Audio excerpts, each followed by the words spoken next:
एगो पति और पत्नी का बीच का बात उजागर करत हूँ। पत्नी जवन बा अपने सहेली से कहतिया, का कहलत? आलू का कोई पियवा के, आलू का कोई पियवा के बिना चलुए इंजन चापता।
आई भैया, मैं लोकगीत विरहा गायक कलाकार राकेश यादव पप्पू, होशी मऊ जिला के सरजमी से आज सौभाग्यशाली हैं कि नटराज स्टूडियो जौनपुर के सरजमी पर वो सामाजिक चित्रण आप लोगों के बीच में प्रस्तुति दे रहे हैं। अपने इस बिरहा टीम के तरफ से आप सभी श्रोता दर्शकों को बहुत बहुत नमस्कार प्रणाम है। YouTube चैनल अजय देहाती ऑफिशियल पर इस प्रसंग को आप सुन रहे हैं, जिसके निर्माता प्रोड्यूसर अजय प्रजापति जी हैं। ये जो रिकॉर्डिंग हो रही है हमारे भाई अंकुर बाबू रिकॉर्ड कर रहे हैं, और कवि को कहना पड़ रहा है भूमिका की लाइन में, मास्टर साहब क्या?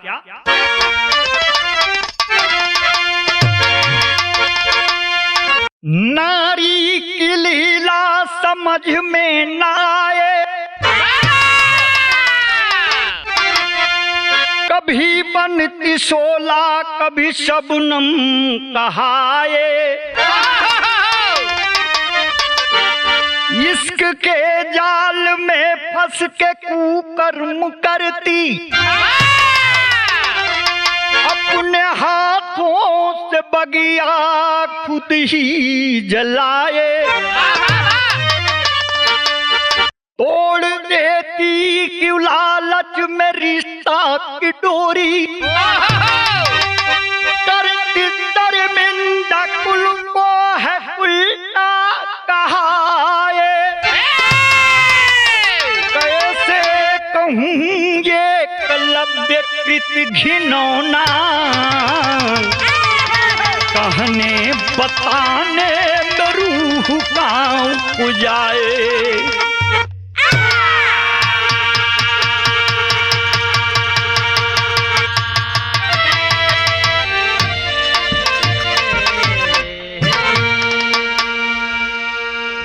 तोड़ देती क्यों लालच में रिश्ता की डोरी, करती शर्मिंदा कुल को है उल्टा कहाए।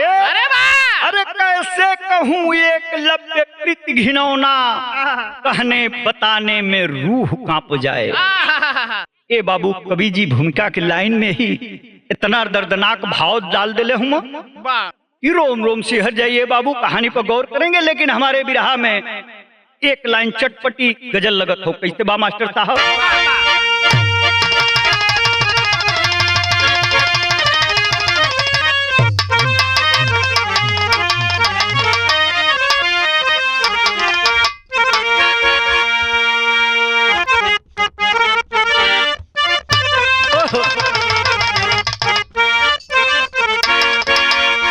सबको मालूम है मैं शराबी नहीं, फिर भी कोई पिलाए तो मैं क्या करूं, फिर भी कोई पिलाए तो मैं क्या करूं, फिर भी कोई पिलाए तो मैं क्या करूं। अरे सबको मालूम है मैं शराबी नहीं, फिर भी कोई पिलाए तो मैं क्या करूं, सिर्फ एक बार नजरों से नजरे मिले, सिर्फ एक बार नजरों से नजरे मिले, और कसम टूट जाए तो मैं क्या करूं।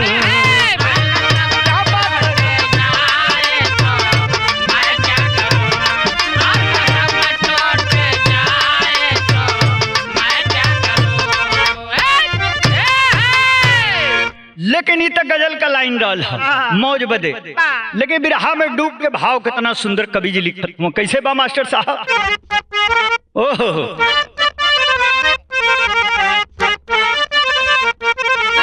अरे क्या कहूँ इस जमाने को क्या हो गया, अरे खुद से नारी सुहागन अभागन बनी, खुद से नारी सुहागन अभागन बनी, खुद से नारी सुहागन अभागन बनी। क्या कहूँ इस जमाने को क्या हो गया, खुद से नारी सुहागन अभागन बनी, अग्नि फेरों की आई कसम तोड़ के, अग्नि फेरों की खाई कसम तोड़ के, खुद से मांग का सिंदूर धुलाने लगी, खुद से मांगे का सिंदूर धुलाने लगी, खुद से मांगे का सिंदूर, खुद से मांगे का सिंदूर धुलाने लगी। क्या कहूँ इस जमाने को क्या हो गया, खुद से नारी सुहागन अभागन बनी, अग्नि फेरों की खाई कसम तोड़ के, खुद से मांग का सिंदूर धुलाने लगी। ए बाबू जमाना चल गई, हाई ट्विटर फेसबुक मोबाइल रील जोन बनता, आज की परवरिश में दाग लगाओ तो पति पत्नी में पट्टी पट्टा हो जाता, पति अपन पत्नी धर्म भूल जाता, अब पत्नी अपन पति धर्म भूल जाती है। कैसे सृष्टि चली आगे बाबू। ये घटना कहाँ के मास्टर साहब, एकदम ताजा तरीन घटना हो। कैसे बा?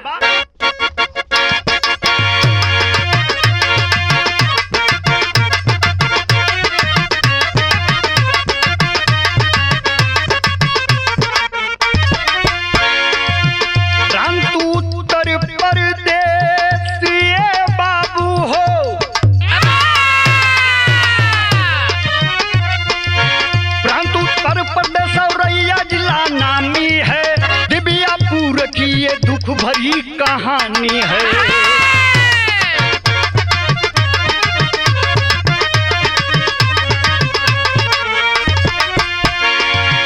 दिलीप कुमार जहां जहां,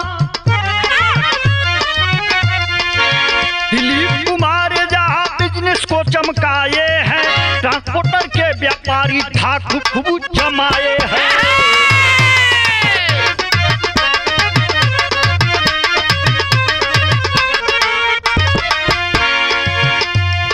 कराई पारुल भाभी बाबू हो,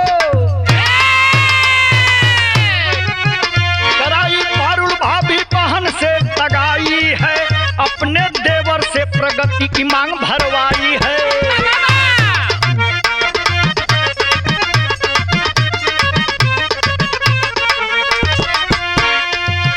बीता है 15 दिन, 15 दिन बीता है 15 है, पिता है 15 दिन दुल्हन तब रंग दिखाई है, अपने चमन को अपने हाथों से जराई है।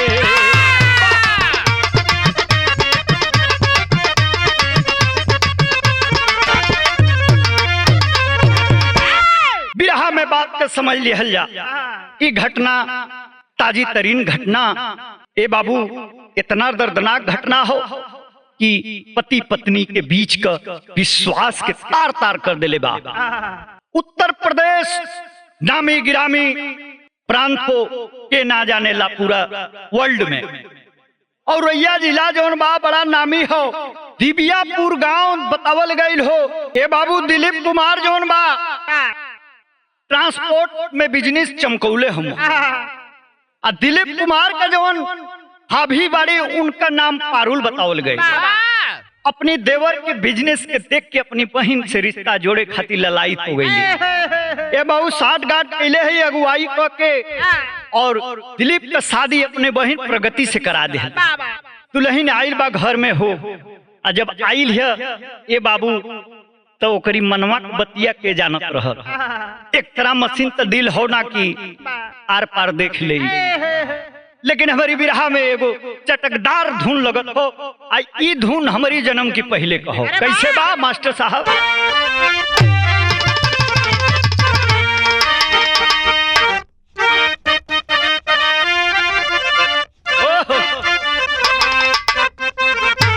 क्या बात है वाह। अरे हाथ में मेहदी मांगे नूरवा, हाथ में मेहदी मांग से नूर बर्बादी कजरवा हो गईले हो बर्बादी कजरवा।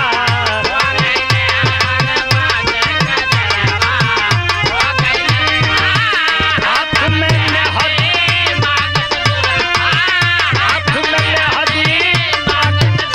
बर्बादी कजरवा।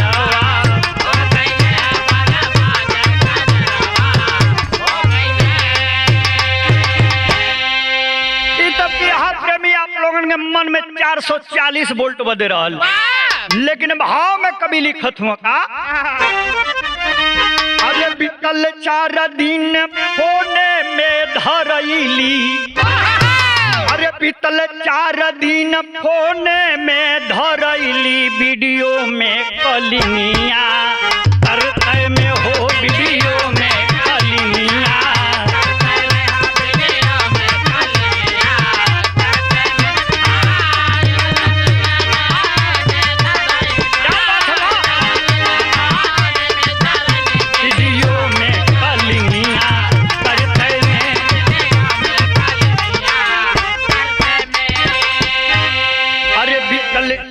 दिन फोने में धरैली, अरे वीडियो में कलिंगिया करते में।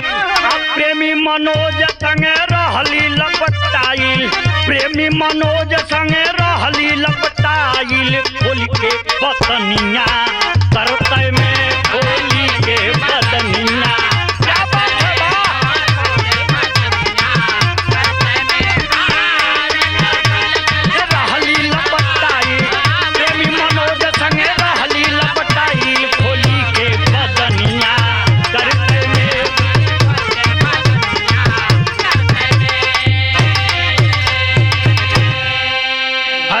के लोग जब जनल कहानियां, बहु हमारे उतारती अपनिया। प्रिय चरित्र के पहरा पढ़वली, प्रिय चरित्र के पहरा पढ़वली, मन में पपिनिया धनली हो, अरे मन में पपिनिया धनली हो।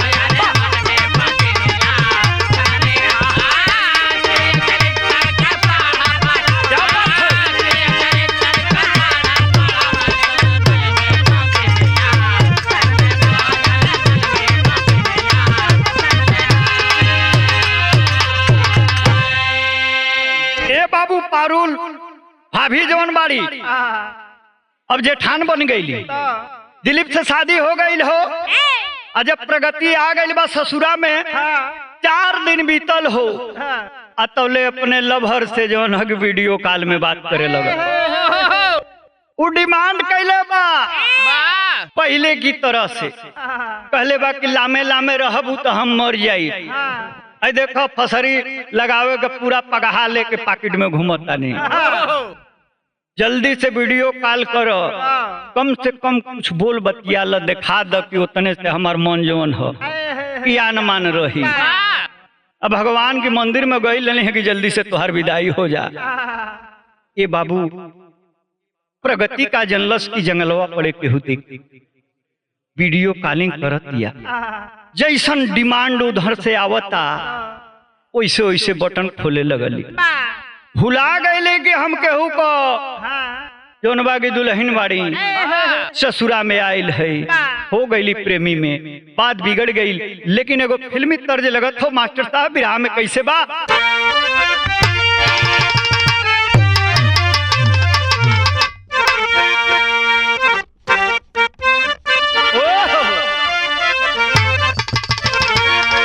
पीलो पीलो ये मोरे राजा, पीलो पीलो ओ मोरे जानी, पीलो पीलो ये मोरे राजा, पीला पीला ओ मोरे जानी, पीला पीला ओ मोरे राजा, पीला पीला ओ मोरे जानी। लेकिन कितना सुंदर भाव बा, गौर करेंगे। मौके वारदात को कवि ने लिखा है। अल्लाह खा लो जब पकड़ा गई में वीडियो कॉल में, हर कलो सास ससुर सब इकट्ठा होकर डांटता फड़कारता, रोवे लगल, कहलत कि बच्चा समझ के माफ कर जा, अब से फिर गलती ना हुई। लेकिन जब पति देव पता पौला राती के स्टेज पर गई, मुंह लटका के न बोलत न बतियावत न छुअत न छुआवत न। अब प्रिया चरित्र का जवन हकी जाल फेंकतिया, वही समय का बात लिखत मो कवि जी का। खा लो ये मोरे सोना, तू ही बाड़ दिल के खिलौना, खा लो ये मोरे सोना, तू ही बाड़ दिल के खिलौना, ये मोरे सोना, तू ही बाड़ दिल के खिलौना। टूट न देवे कबो दिलवा के तारू हो, तू ही तो बाड़ा जीवन सथिया हमारो हो, तू ही तो बाड़ा जीवन सथिया हमारा, तू ही तो बाड़ा जीवन सथिया हमारा। चापो चापो ये मोरे सोना, चापो चापो ये मोरे सोना, फिर से नदानी होई कबो ना, चापो चापो ये मोरे सोना, फिर से नदानी होई कबो ना, चापो चापो ये मोरे सोना, फिर से नदानी होई कबो ना। हरिया में खाना सजा के अब हकुआइल बैठल बाड़ो। ए बाबू मना लिहल दुलार या मनावत या कहत थे कि इतना नदानी फिर के ना हुई। भाई खाना खा लो, जौन मन करे तौन कर धर, ई रात तोहरे बा, हो गईल हम इसके। ए बाबू तेरी के भाव में बदलत समय का संकेत करत हूँ कवि जी कैसे।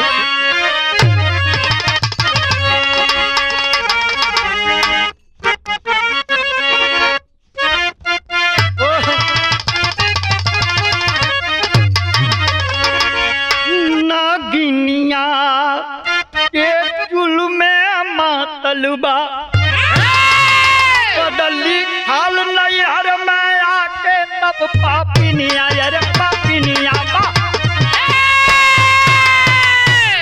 नगिनिया के चूल में मातल बा, बदली खाल नैहर में आके तब पपिनिया। ए बाबू धीरे धीरे समय बीत गईल हो, नैहरा के लोग विदाई के दिन लेके गईल हो, प्रगति के विदाई हो गई। आज जब मैके में आ गईल बा, अपनी वही यार की संगे ओकरा रिक्वेस्ट पर मिले जुले लगल हो। एक दिन प्लान कैले बा, समय देहले हो, अब प्लानिंग कैलस। यही लिए कवि जी के बड़ी उचिल बात तेरी में लिखे के पड़ल है। नगिनिया के चुल में मातल बा, अरे बदली खाल नैहर में आके तब पपिनिया नगिनिया के चुल में मातल बा। लेकिन बिरहा के आगे बढ़ाओ तो कवि जी, लेकिन एगो बड़ी बढ़िया खेसारी भैया का धुन लगत हो। कैसे बा?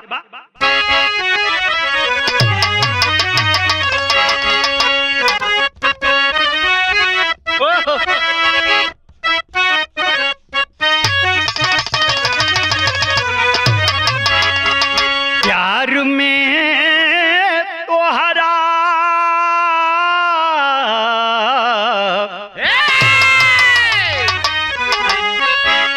प्यार में तोहरा पिटाइल बानी घर से, मिलत नहीं कि बाबू जी के डर से।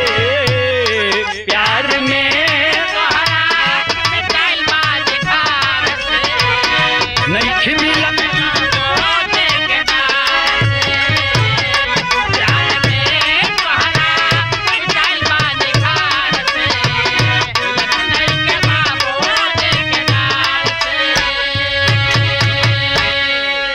खेसारी भैया का तर्ज रहल है। लेकिन यही तर्जिया पर इतना सुंदर तर्ज गौर करेंगे बिरहा प्रेमियों। क्या है? मजा मारत रहला हो,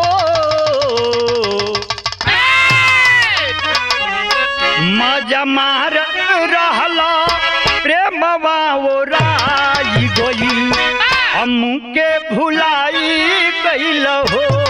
मजा मारत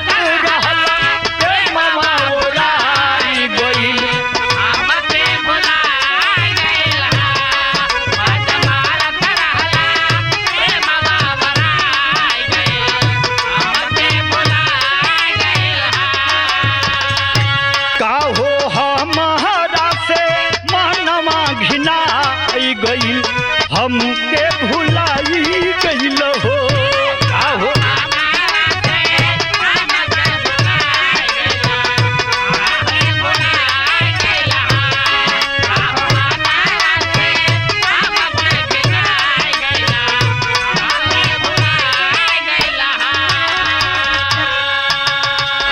खतरा चढ़लू बाका पार पर,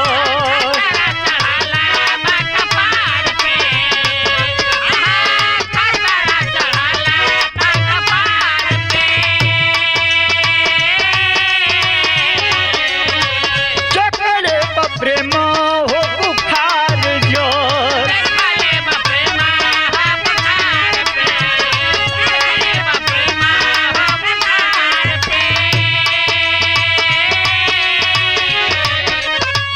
खतरा चढ़लू बाका पार पर, चकरे प्रेम जर बुखार जोर।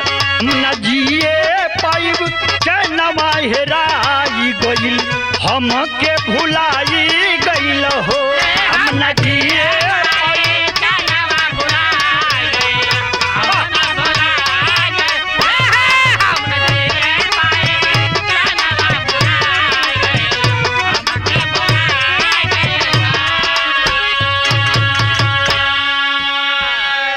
ए बाबू, जब अपने प्रेमी से छोड़ी लुक्का मिलल हो, प्रेमी प्लानिंग किया, बहाना करो शहर के तरफ रुक किए हैं। सब होटल लिए हैं 24 घंटे के लिए। जबरदस्त प्लानिंग कैले बाना, सब प्रगति देखा हो, भुला गई कि हम केहू को दुल्हन नहीं। हमार बहन हमार शादी करौले बिया, ट्रांसपोर्ट का सबसे बड़का बिजनेसमैन हो, करोड़ों में खिलता। लल्लू पंजू पौधी ने कर प्रेम का बुखार रही, भुला गई हो मोह माया में, गलती पर गलती करे जाती। प्लानिंग कर दी, कसम दे दी अपने प्रेमी को कि जैसा मैं कहती हूँ वैसा करो, मेरा साथ दो। हम और तुम 7 जन्मों का कसम खाए थे साथ निभाने का। मैं और लड़की होकर के साथ निभाने की बात कर रही हूँ और तुम भग रहे हो पीछे। ऐसा मत करो। ये बाबू जोन है की प्लानिंग कैले बा, जब प्लानिंग कैले है तो धरती कांप गई है मास्टर साहब, लेकिन पहपट में कहना पड़ा।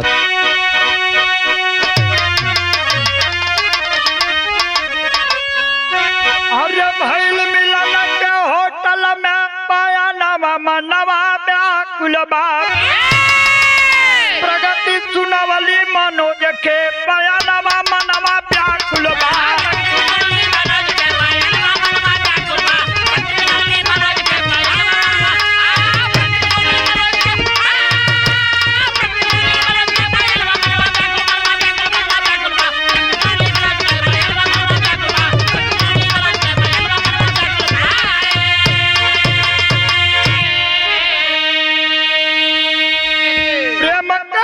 में रोड़ा बनल तोहर और दिली पहो, अकाता बने के चुभत मनवा मनवा के समीप हो। अरे सुनल मनोज पाइल चमवा मनवा व्याकुल बा, प्रगति सुनवली मनोज के पयनवा मनवा व्याकुल बा।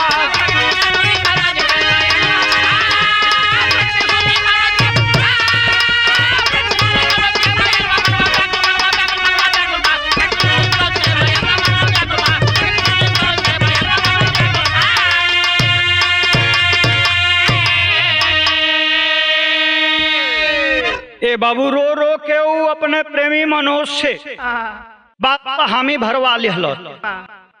ए बाबू जौन है कि मनोज भी प्रगति के बात में आ गई। अब का होई, अब जौन बा की अपनी सौहर का सुपारी जौन है कि गुंडन के बुला के देवे का बयान कर दिहलस।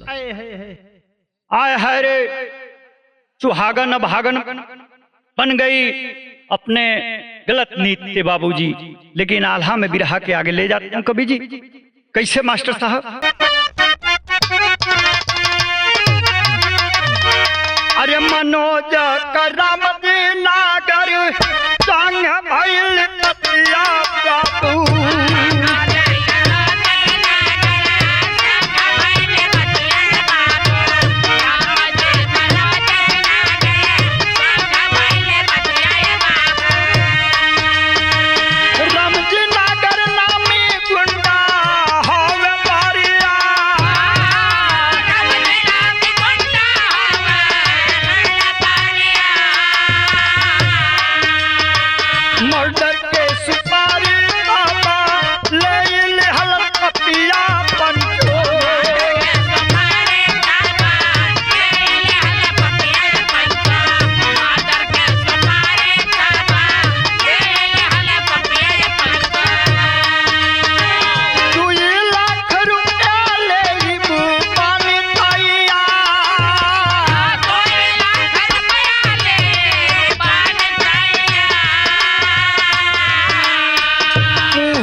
बाबू प्रगति का वो सिरफिरा प्रेमी जो है कि राम जी नागर उस क्षेत्र का गुंडा कई बार जेल से रिटर्न आ चुका था, सुपारी लेता था, लोगों का मर्डर कर देता था, पैसे से मतलब था उसे।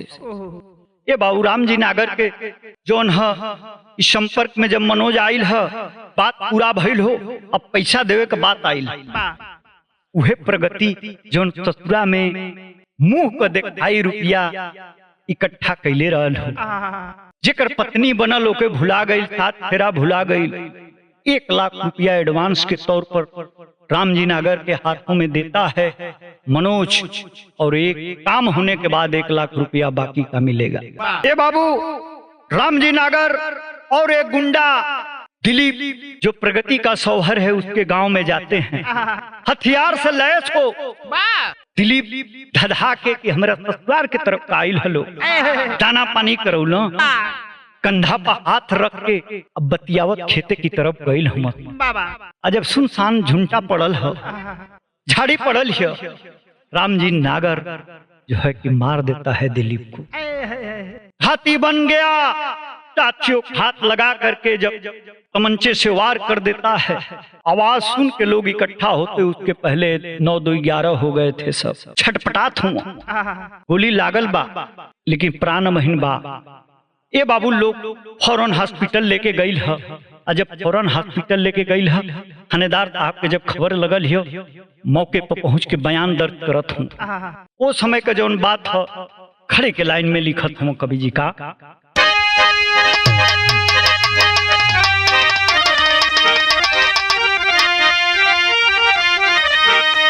अरे मारी के गोली जुल्म पराई गईले,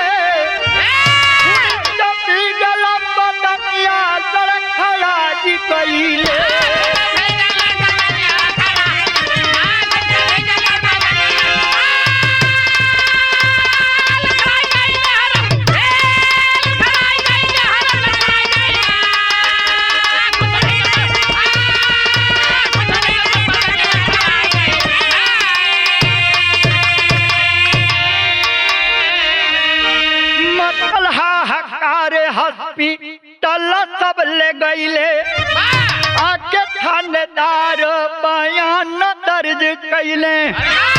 अरे भाई छानबीन सब धराई गईले, अति जरा गोली के दुगनवा पराज कैले।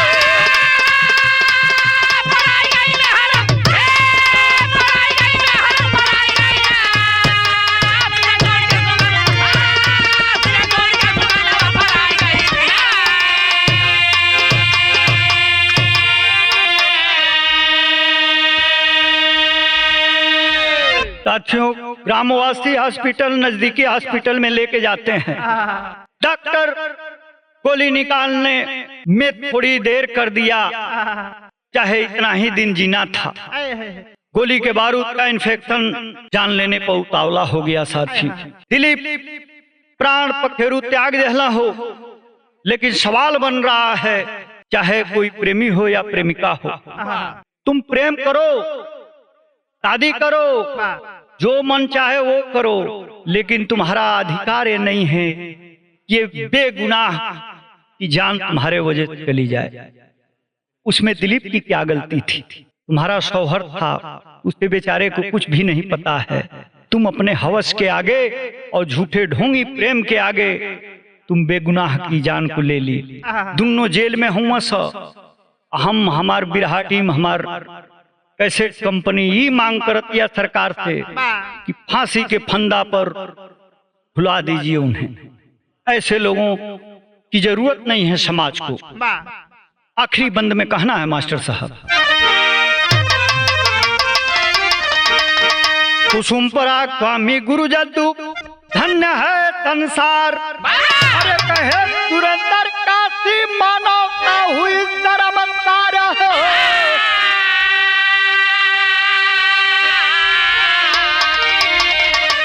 नगिनिया अब के चुल में बातलबा कंवरा के रगिनिया नगिनिया अब के चुल में बात